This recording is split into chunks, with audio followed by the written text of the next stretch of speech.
இந்த டேப் உடஞ்சிருச்சு.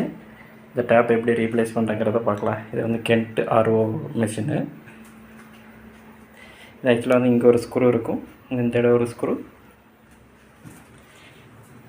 இங்கே ஒரு ஸ்க்ரூ. இதை ரிமூவ் பண்ணிவிட்டு ஜஸ்ட் அப்படியே லிஃப்ட் பண்ண வேண்டியதுதான்.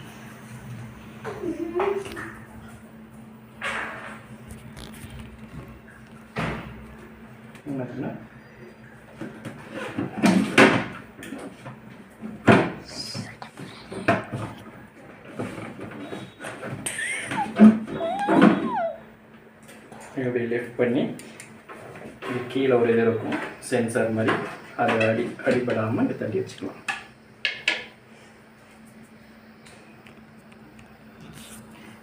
இங்கே பார்த்தீங்கன்னா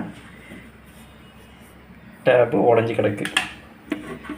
ஸோ இதை வந்து நம்ம வேறு ரீப்ளேஸ் பண்ணுறதுக்காக ஒரு இது எடுத்துகிட்டு வந்திருக்கோம். இப்போ வேறு டேப் வாங்கிட்டு வந்தாச்சு. வாங்கிட்டு வந்துட்டு நம்ம எப்படி இன்சர்ட் பண்ணுறதுங்க. இதில் 2 வாசர் இருக்கும். அந்த ஒரு வாசரை வந்து வெளியில் வச்சுட்டு போட்டுட்டு இன்னொரு வாசர் வந்து உள்ளே போடணும்.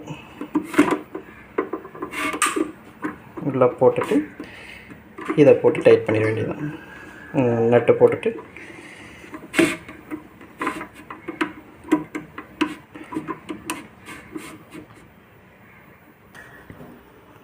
பார்த்திங்கன்னா ஓரளவுக்கு டைட் பண்ணியாச்சு. ஹேண்ட் டைட் பண்ணாவே போதும். இங்கே ஸ்ட்ரைட்டாக வச்சுட்டு இது பண்ணிட்டிங்கன்னா ஆஸ் யூஷுவல் நம்ம யூஸ் பண்ணிக்கலாம்.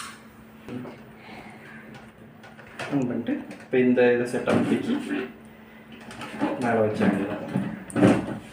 வச்சுட்டு 2 சைடு ஸ்க்ரூ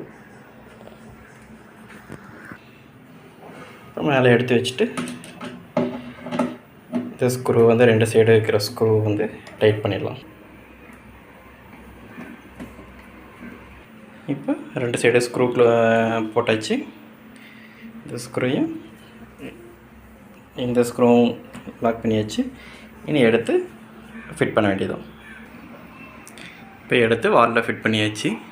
இனி கனெக்ஷனை செக் பண்ணிவிட்டு கொடுத்து பார்க்கலாம்.